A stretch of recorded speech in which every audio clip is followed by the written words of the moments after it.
Out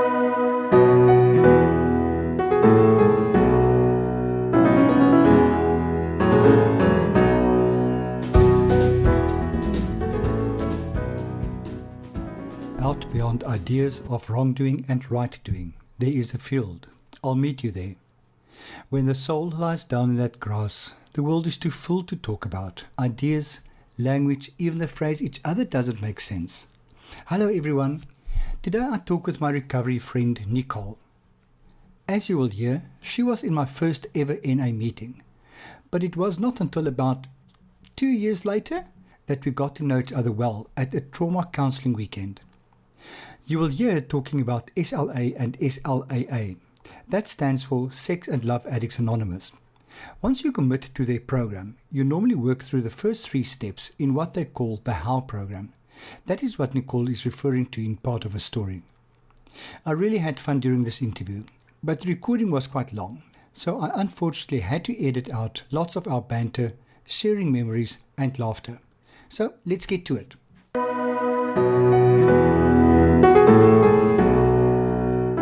Good morning, Nicole. How are you doing? Hey, I'm good, and you, Freddie? I am very well, thank you very much. Today feels like that back to life, back to reality situation.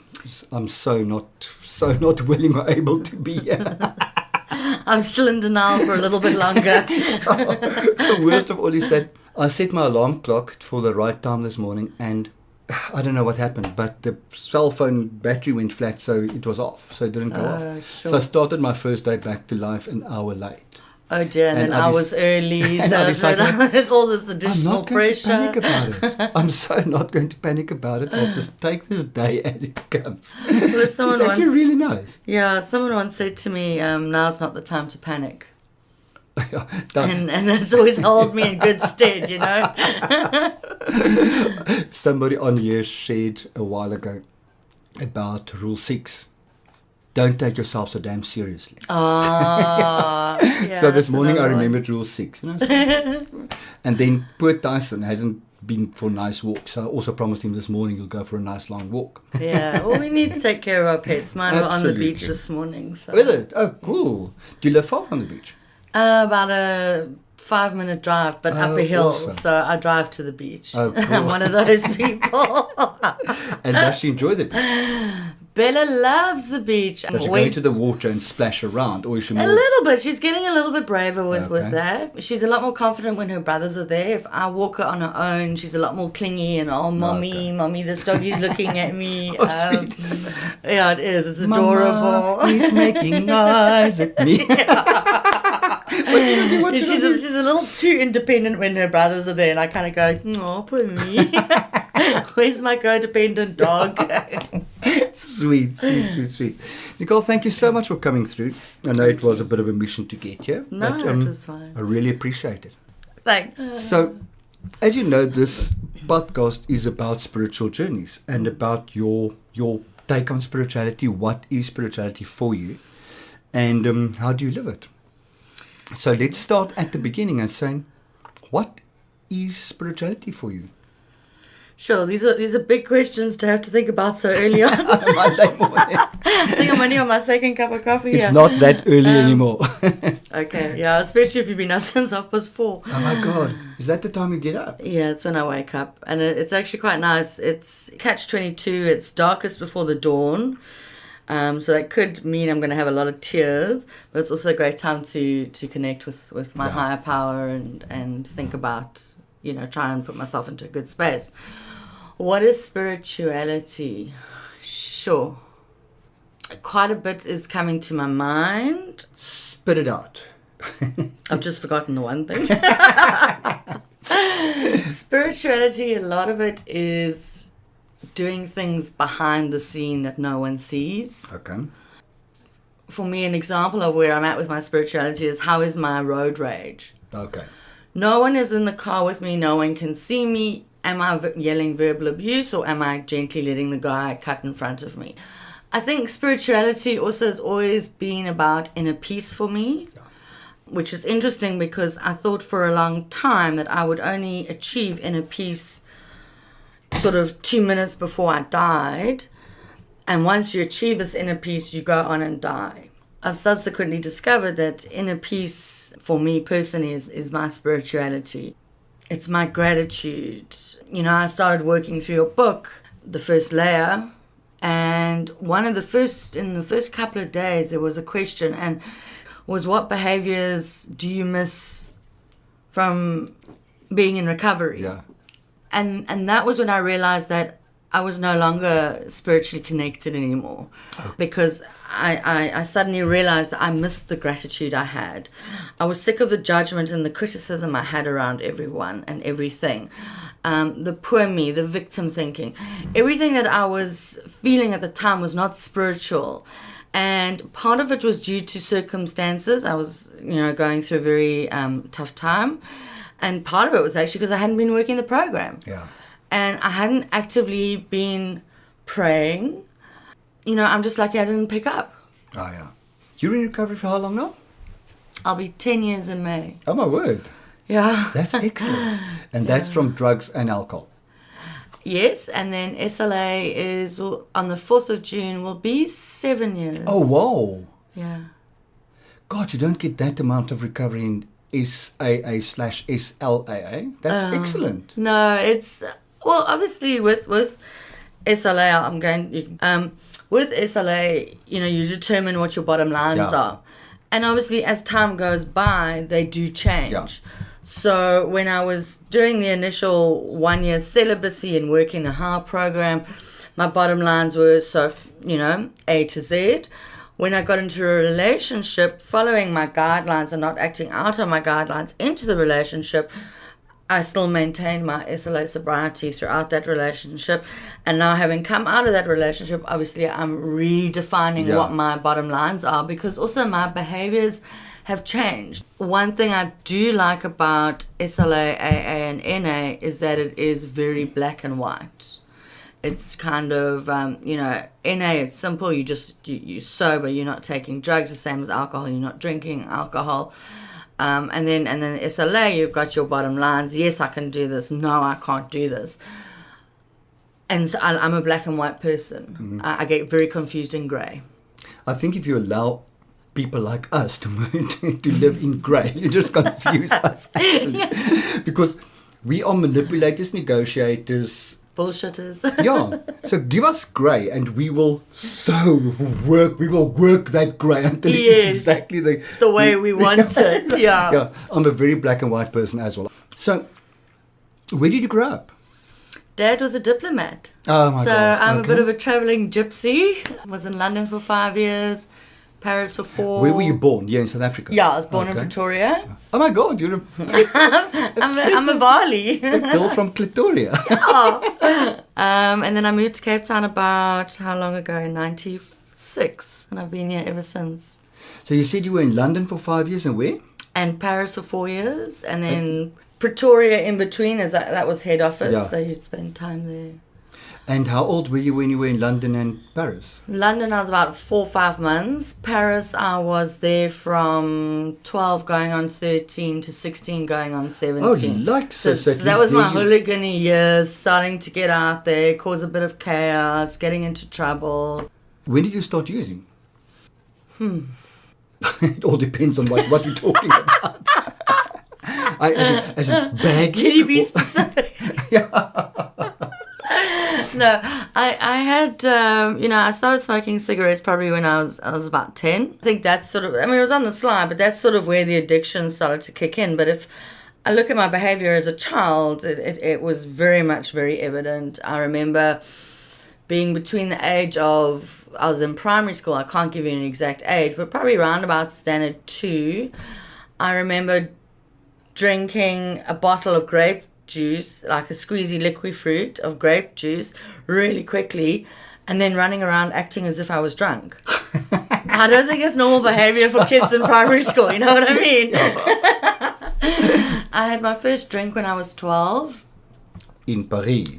The best French wine. Yes, and it was gin of all things. It was gin. But prior to that, I had my first headache pill when I was 12 for migraines. So my migraines have been going on since I was 12. Okay. And those pills did play a very big role in my life. Okay. But yeah, I remember the drinking. It wasn't that, oh my gosh, this is like everything to me now. It tasted really awful and it was really hard to drink it. But you forced yourself. But I forced myself. Yeah, that's what we do.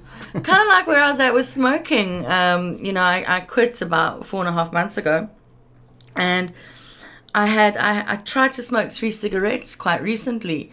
I had that void and I was trying to fill it with, everything that I shouldn't be filling it with. And I'd light the cigarette and I'd have a drag and I'd go, oh, it's really disgusting. And I'd put it out and I'd go, no, damn it, I'm going to get it right. And I'd light another one. And it was absolutely ridiculous. I'll never forget something that they taught us in rehab, which I thought was so ridiculous at that stage. They said, us addicts are the only people who we would put our hand on a hot plate and burn. Say, Yes. That hurt. And then put the other hand on to make sure Just that... to make sure, so absolutely. your cigarette is exactly that. And I thought that's ridiculous. I don't do that. But that's exactly what I do.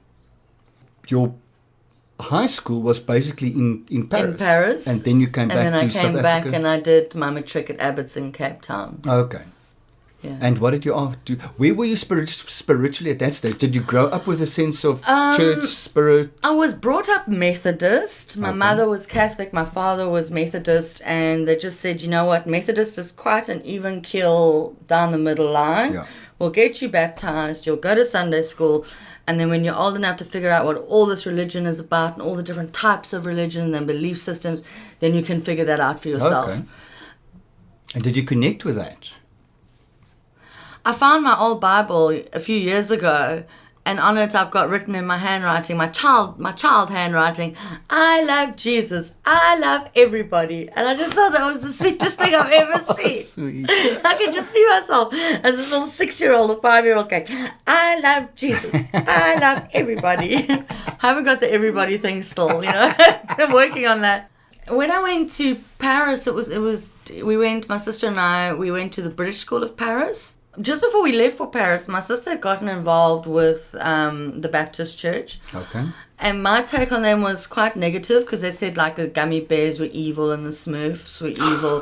And this is what people were saying at that time. Yeah. We're talking the late 80s. So I found that very difficult to, I loved my gummy bears. How can you say they're evil? Like, I'm not going to listen to you now. And then I suppose when I came back to South Africa, or when I started smoking marijuana, to be more specific, I believed myself to be a very spiritual person. It wasn't until I got into recovery that I realized what it's about. Yeah. So it was this, I was spiritual when I was stoned. Yes. Because you had good ideas and felt Apparently, connected. and I also thought I was a great artist when I was stoned, you know what I mean? I'd do these pastel drawings and I'd be like, what the hell? What happened here? Yeah.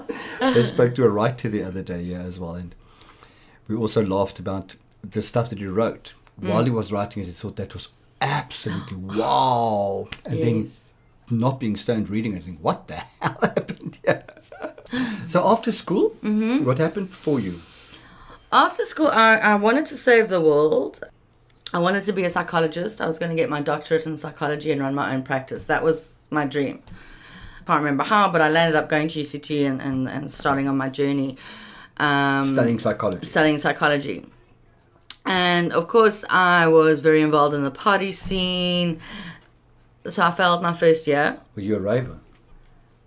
I think by that time we were going to trance, but it really depended who my boyfriend was or who my friends were at the time as to did I have the latest trance music or did I have the latest rave music? Was I wearing hippie clothes or was I a goth? It depended who I was with. I was a complete chameleon, which I learned from being a diplomat's child. You got to learn to adapt really quickly. You get thrown into a new country, different language, different people, lose all your friends.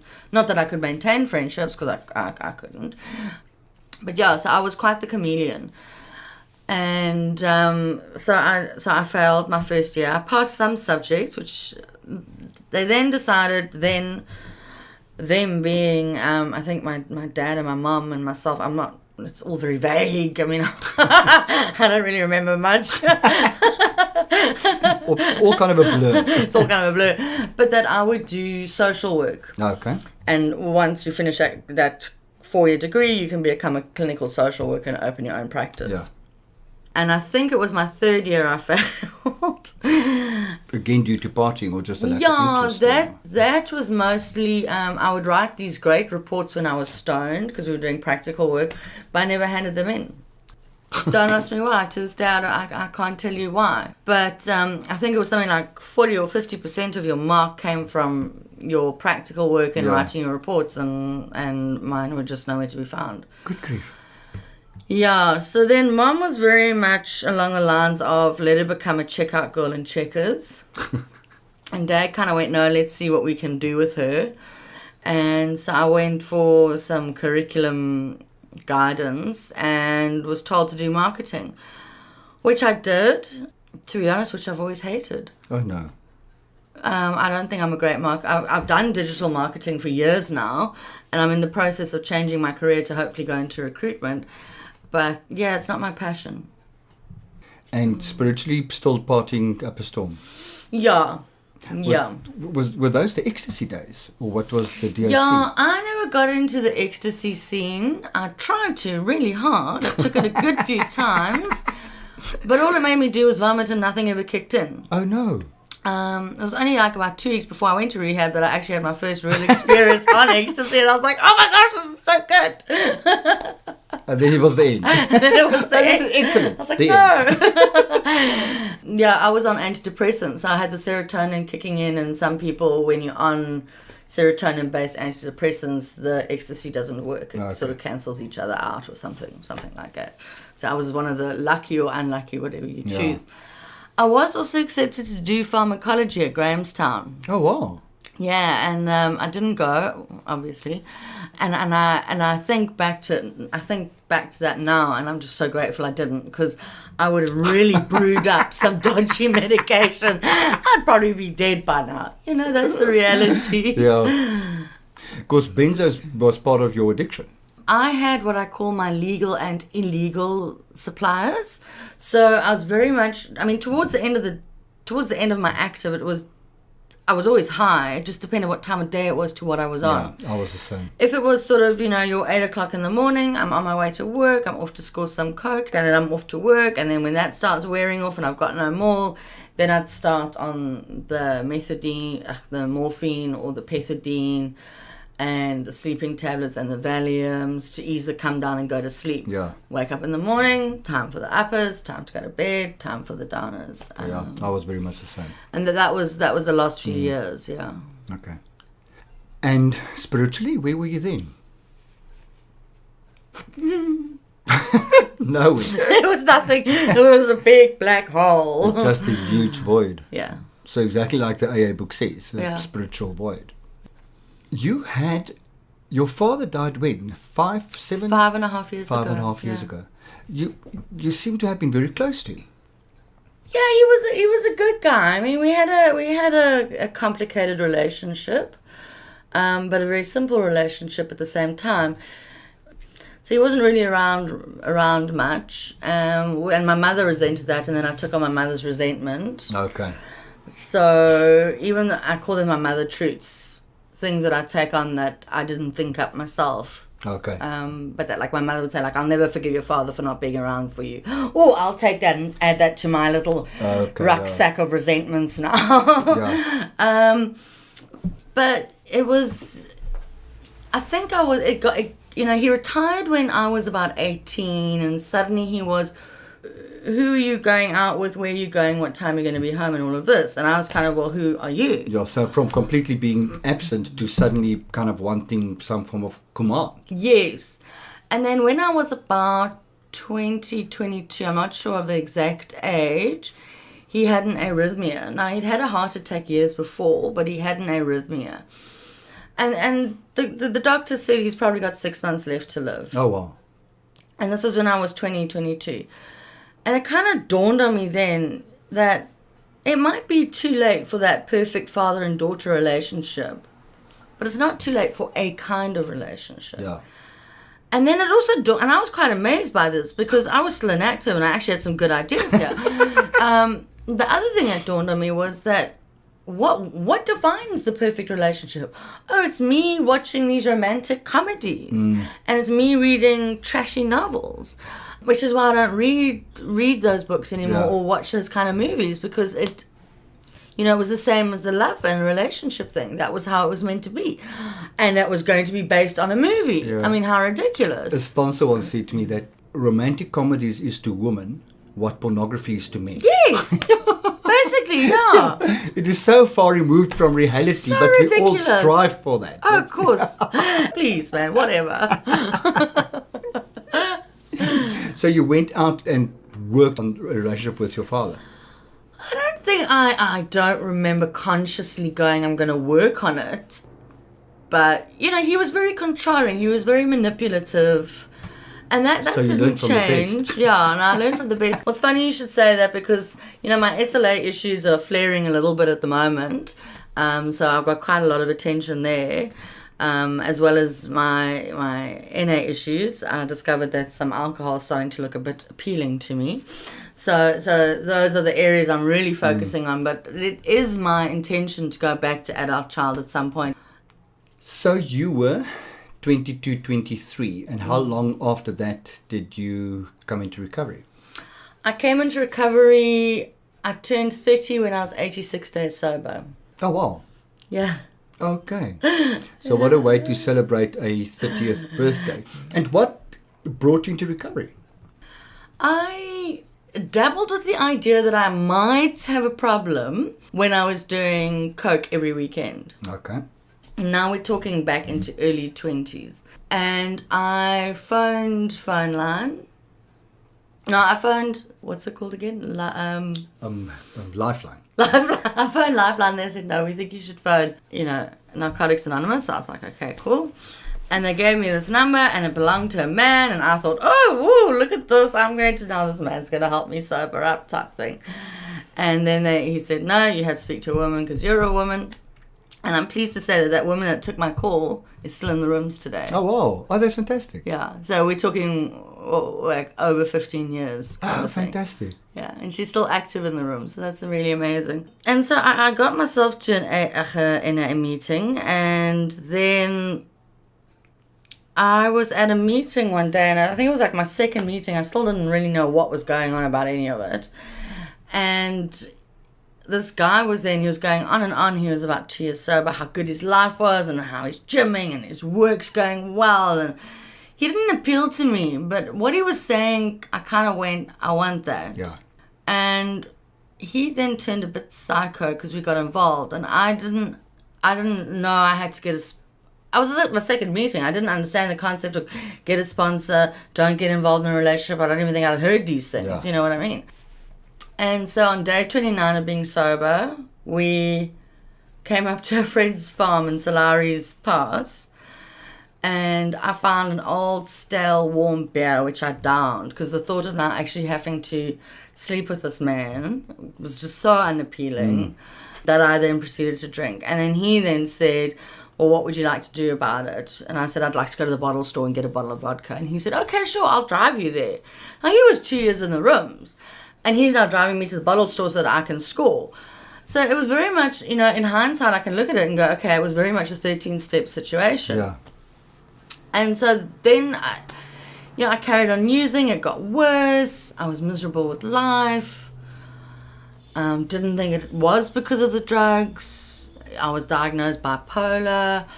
I didn't have that man to make me feel better. All the things that I thought would make me okay were external things. Yeah. I was still living at a flat at my folks' place. I didn't have my own car. No, I had a car. Sorry, I did have a car. But it was all the external factors that I thought would make my life feel better. And I didn't register that it was actually the drugs that were making my life feel so terrible. Yeah. So then what happened was, this is beautiful. I love this part of my life story. One night I went to bed. I sat in the spare room in my flat. And I said, my exact words, I still remember them, were, look, I know you're out there, but I need something physical and tangible that's going to come help me. Okay, right. It's going to be interesting. I can't wait. So now I'm SLA. walking on the beach the next day with my mom, and this beautiful man runs past me, and I'm like, whoa. Then he does a U-turn at the end of the beach, and he starts running towards me, and I go, oh, I know him. And we swapped numbers. We agreed to meet for a coffee. So you did know him? Okay. Yeah. So we met up for coffee, and over the next day or two, that initial meeting, I was like, you're looking so great. There's this inner peace about you. Like, what's going on? Where have you been? You know, I must do this kind of thing. He went, Nicole, I went to rehab. Oh, wow. I said, okay. And so then I slowly started to tell him my story. I kind of said I had a problem with opiates. And then I kind of went, okay, and also cocaine. Whisper it behind your hand. Yeah. And over like 2-3 day period, the whole story came out. And then I phoned him. I went to work that Monday, and I came home, and my dad said, I want a financial recon. Okay. Because I'd been borrowing money from him. So between my friends saying, I'm going to help you get into a treatment center, and my dad going, game's up, what is going... Because my parents had no idea that I was using. I thought, okay, well, I'm going to run away now and run away to a rehab in the middle of the night in the middle of nowhere. So I phoned this friend of mine, and he was like, sure, I'll come fetch you, we'll take you through, there's a bed for you, blah, blah, blah.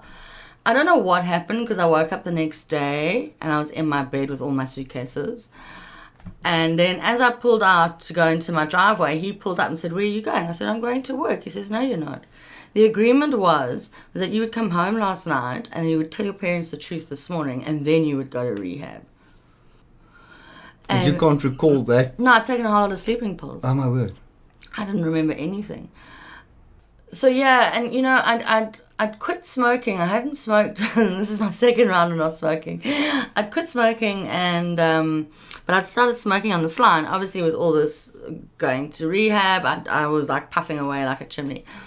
And that morning, I went up to my parents' house, and I said, "Good morning, Dad." And he went, "Hello." And I said, "I need to talk to you and Mom about something." And he went, "Yes, I can smell you've been smoking again." And my brain went, I bet you wish that's all it was. You know? And then, I checked in. And what was their reaction when you told them? There was so much of the attitude that now they knew what the problem was, we could do something about it. Okay. Because they knew something was wrong with me, but they had no idea what it was, you know. My mother said the same. She said, Hilda, I knew something was wrong with you because that's not you, but I had no idea what it was. Yeah. So now I'm very relieved. Yes. That at least we would know what the fuck is going on. Yes, yes. So you did a 28-day program? 28 days. I got unpaid leave from my job. Went back to work after 28 days. So, going into treatment, what happened for you spiritually? Well, because I'd had this, I prayed, and now help. The miracle The divine intervention occurred. So where did you know this guy from, by the way? Oh, we waitressed together. Okay. Yeah, years ago. Okay. Years ago. When I was still studying. So I kind of had this divine intervention. So I had no issue with the concept of what I referred to at the time was God. However, when I came out of rehab, my little 28-day stint, at about 2.5 months sobriety, I met a man. Oh, my God. Of course, because no one's actually diagnosed me as SLA yet. Yeah. And it's still going whoop, whoop. And endorphins started rushing. When happened. Yeah, I mean, when I was in treatment, they wrote a list of all my issues, and they said, okay, we can only work on 4 of them, but SLA was never there. You know, no one ever thought SLA. Yeah. So I met this guy. He was from Hout Bay. Oh, I'd given him a lift at some point with a friend of mine. He looked vaguely familiar. Oh, and we had this connection. And then I thought, oh my gosh, God is going to punish me, and he's going to make me relapse because I'm having this relationship and I shouldn't be having it. So you were aware of that you should not be having this relationship? Yes, I know, I was very aware at this point. I'd done my 28 days. That's one penny that dropped for you. It's no relation to the first year of recovery. But I was special and different. You know? Of course. We all know that. Yeah, so what became very evident to me, because also in primary care, you just work on step 1. And they say, when you get out, tell your sponsor you're ready to start on step 2. You have components of step 2, but Yeah. you're not formally written work. Let's put it that way. So what became very evident to me was that, okay, here I am thinking God's going to make me punish. Obviously, I've reverted to the God of my childhood, who was a punishing God. Okay, right, we need to do something about this. Then, and I think some people will be really freaked out about this, but it's my story. Beware to be freaked out. Big warning lights flashing. I would close my eyes and I'd see my old dog when I started to pray. So now I thought, now I'm going to get struck by lightning. Here I am praying to a dog that's no more on planet Earth. Well, you could just say that you're dyslexic, kind of dog god.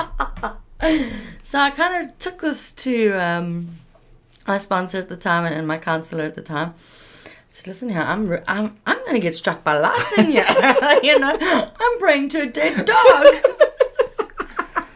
And they were so amazing about it. They were just like, well, what are the characteristics your dog had? So I was like, oh man. His big fat teddy bear head's always at the window when I pull up into the garage. And so he was ever present. Oh, ever present. Loving. Unconditionally loving. It didn't matter if I had come home drunk and fallen on him and hit him. Not that I would have hit him. Yeah. Or came home with Beano biscuits. It was just that unconditional love, that forgiveness. And I think for someone like me, or for a lot of us who battle with relationships, the one constant I always had since standard 1 was my dog. Yeah. And I would move countries and change schools and change friends and relationships would end, but I'd have that dog. Yeah. My first dog was Seamus. I had him for 10 years. Then there was Humphrey. Shameless. Seamus. Oh. Shameless. Just so what? No, that's me. Seamus and Shameless formed a fabulous pair. And so that was and they just helped me see it that way. And so then I started calling my higher power cosmic. Then I went back to higher power. Then I decided, higher power So what was that too dog's long. name? Humphrey. Okay, Humphrey. And then I went back to higher power. Then I went to God because it was easiest to say.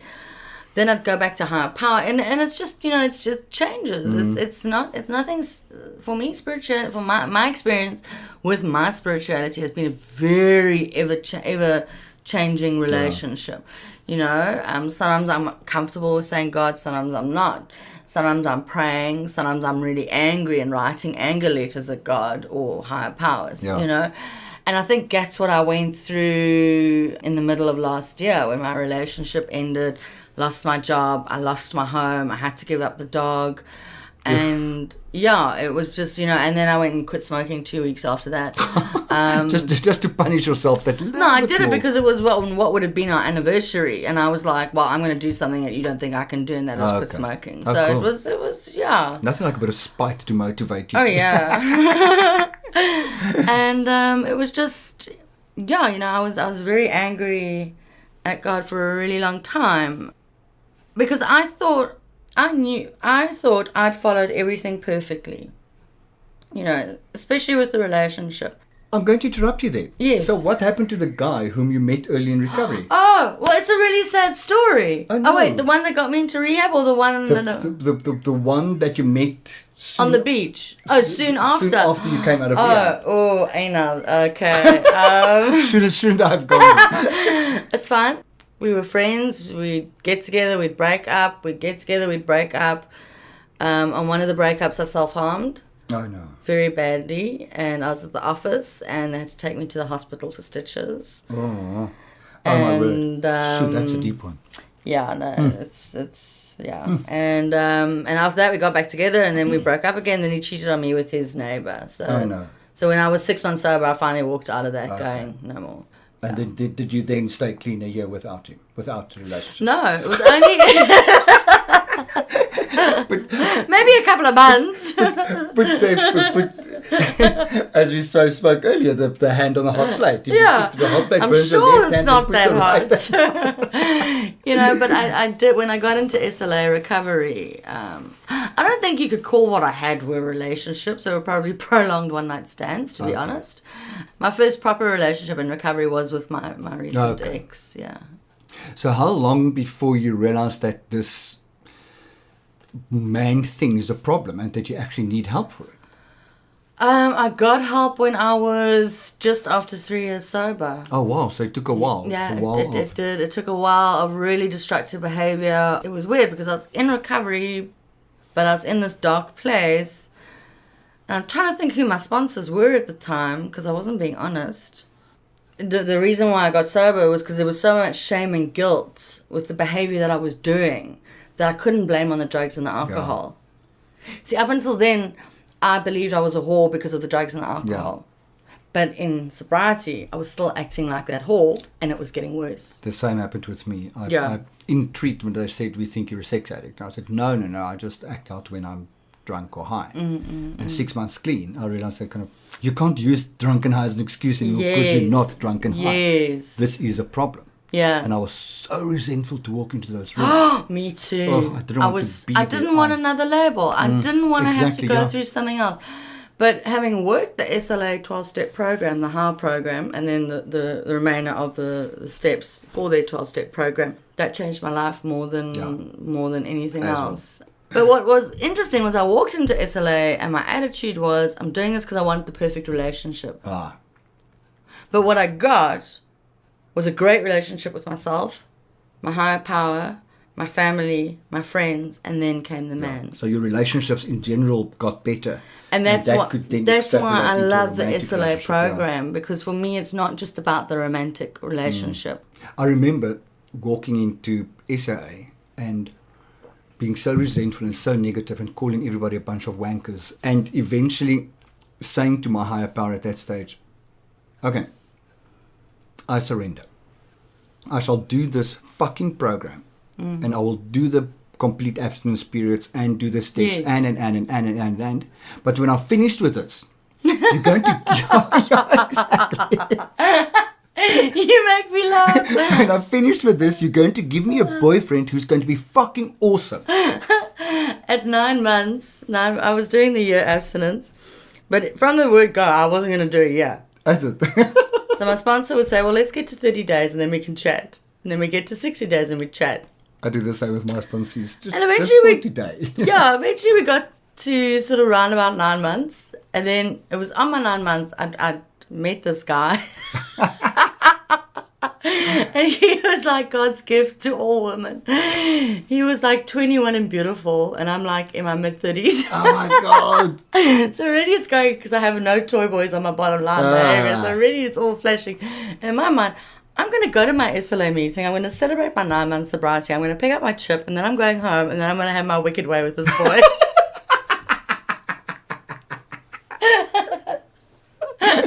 And is that what happened? No. Oh, cool. I sat in the meeting. And rationality prevailed. And in SLA, you raise your hand when you relate. Yeah. And I was just like talking about this. And then I got onto the subject of, I need to make male friends. I was saying, because when I started the SLA program, I cut all contact with men unless you were gay. Okay. My straight male friends, I was getting googly eyes for. I didn't know who was what in the zoo anymore. So at 9 months, I'm like, okay, I'm like ready to try this thing called friendship with the opposite sex. And I don't know what to talk to them about because, it's all about recovery. And what else do you talk about? Well, you just talk about the weather. And, and this whole time I'm talking, I can't remember what else I said, but the whole time I'm talking, this hand was going up and down, up and down. It's just like this guy was having an epileptic fit. I'm like, well, you stop doing that. You're distracting me. And what's really funny was after that meeting, I got 2 men said to me, we relate. Yeah. And I got 2 guys' numbers. One I was then friends with for 6 months, and we then got together as a relationship. And the other is still a friend of mine who lives in Joburg. Oh, cool. Yeah. I remember on my 9 months in SA, I cried through that whole meeting. That was me through the first 3 weeks. I was still in so much pain. I had no idea all the stuff I actually had to deal with. Oh. And I remember so well that my sponsor was sitting next to me, just consoling me the whole time. And there were 3 newcomers, of which one was exceptionally cute. Why do they do that? And the whole It's a time I law was to thinking, it this should be a is so law. embarrassing. What message am I carrying to these newcomers? Sitting pissing, crying on 9 months. What are they going to think? I don't want that. You were in my first ever NA meeting. Oh my God, I'm so And you sorry. cried. I think I cried for about 6 years. And you cried. And you shared and you cried. And I thought, but what the fuck is wrong with this chick? You know, how can you be clean and not okay? Yeah. I think, but it's something that my sponsor once told me. She said to me, straight down the line, be your authentic self. Yeah. Stand in your truth. Absolutely. And the message you're giving to the newcomer when you're falling apart is that you can still stay sober Exactly, yeah. when you your can world go is falling through the apart. pain without using. And that took me a while to realize as well. I can Yes. go through this. The message is, it's not perfect. And you're in pain because we're working through stuff. We can Absolutely. fix that stuff. And we don't have to use on it. It's okay. Yeah. So that's a huge I mean, my message. previous year, I'd say not last year, the year before, the last 2 years before my breakup, I didn't have any growth. I mean, I looked at my career, there were no great changes there. I looked at my friendship circle, there were no great changes there. There was just no growth. Yeah. And then suddenly when everything just like hit and impounded 5 months ago, there's been so much growth since then. Yeah. So if you have to define your higher power now, what would it be? A glowing, warm love bug inside me. Oh, cool. Fabulous. There's something else I want to go back to. Oh boy, which man? No. When I was early recovery, I got to know you much better on a trauma course we did together. Yes. What brought you to that course? That was a heavy sigh, in case you didn't hear that. The shoulders drooped. I'm trying to remember. Was it just kind of, I need to do this to scratch to the next level of what's going on? You must have been about 2-3 years clean by then. Yeah, no, because I remember I was working. It was my same boss that I asked for time off to go to that weekend, and that then pulled me aside because he'd known me for many years and he knew me in active. He then pulled me aside and said, "Are you using again?" I'm like, "No, why?" And he goes, "Because your behavior is totally erratic and we need you to do a random drug test for us." Oh, my word. And that was just after I started working the SLA HOW program. Oh, my word. Okay. Yeah. So I either would have gone on that trauma weekend just before or just after I came into SLA. I can't remember what brought me to working it.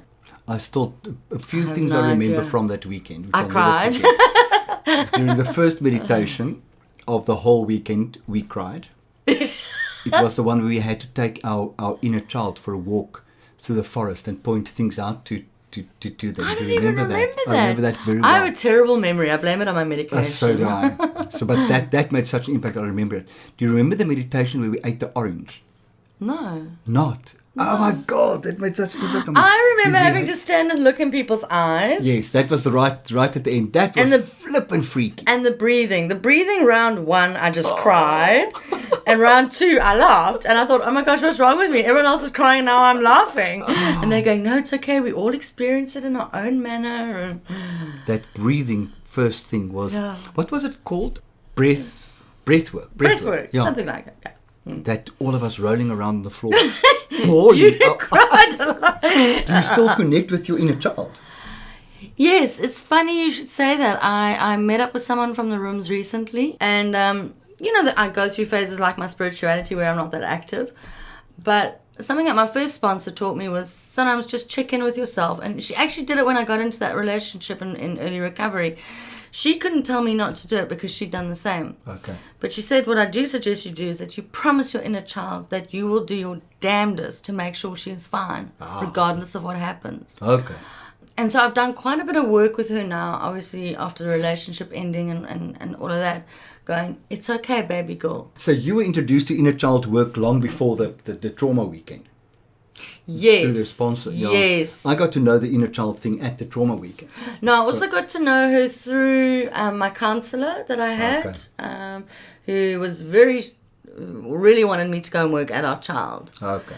Oh, concept of your higher power. You said it's a glowing little... So it's something I like to do is tune in, and I feel it in my gut. So your higher power, you believe, is inside you? Yeah. Okay, yeah, I do as well. I also believe it's outside me. Love songs I dedicate to my higher power. Okay. What other weird things do I do? Except being you. I guess what was really weird was when I started praying again now, I started like all these things started happening that weren't coincidences. They were definitely a result of praying. Do you meditate? Oh, that's what I wanted to talk about. I don't sit on the floor going, Okay. No. I walk the beach. Oh, cool. Oh, what I do colour in mandalas. Okay. I do bath, cooking. You know, that was something my first counsellor taught me, was that, you know, this guy came into the room and he was bragging, oh, I meditate 20 hours a day. And the meditation guru said, well, what about the other 4 hours? And, you know, that's the whole principle of being present, you know, the mindfulness, being aware of what's going on, taking that walk on the beach and feeling the sand, smelling the salty air, hearing the waves, seeing your dogs run, you know, all of that. So even driving with great music, driving with great music is one of my favorite things. Yeah. Okay, cool. Let's end the session with my favorite and normally last question, which is normally not, because while you answer the question I think of something else. Maybe you're the exception. Are you happy? Today, yes. Fantastic. Right this minute, yes. Awesome. And do you experience that often, that things might not be ideal outside, but right here, right now, I'm happy? Yeah, I think there are 2 points I want to pick up on. The one is I mentioned this at a meeting recently, is the inner peace, being in the eye of the storm. So my whole life is in chaos, but I'm eye of the storm, and I'm good. And the other thing is, it was a conversation I was having with my sponsor, and I said, I'm having a bad couple of hours. Oh, cool. Whereas previously it was, I'm having a bad couple of years. Yeah. Now it was just, I'm having a bad couple of hours. Mine was, my life is shit. Nicole, thank you so much. Awesome. I really appreciate this. You're so welcome. I appreciate for coming through and for a lovely chat. I thoroughly enjoyed this. Now time for the off-air stuff. Oh no, everything on air or nothing. I decide what I edit in and out. So have a wonderful rest of your day. Thank you, you too.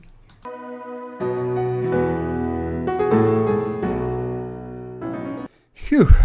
I love the fact that we can discuss serious topics like spiritual journeys and spirituality and have such fun while doing it. The thing is, and I hope it comes out in these podcasts, that although all of us take our spirituality seriously and have invariably gone through hell to get there, we all lived to tell the tale and have come out the other side lighter and more rounded beings. It is due to our spirituality that we can live joyous lives today, and I hope you can hear that gratitude in these stories. If you have any feedback or remarks, please feel free to pop me an email or connect on social media. It will be great to hear from you. If you want to know more about what I do, please feel free to connect with me on my website, which is www.freddy.org.za, or find me on Facebook at www.facebook.com/freddy.org.za, or on Twitter at Rensburg Freddy. Remember that Freddy is always spelled with an IE at the end. Be safe. Bye.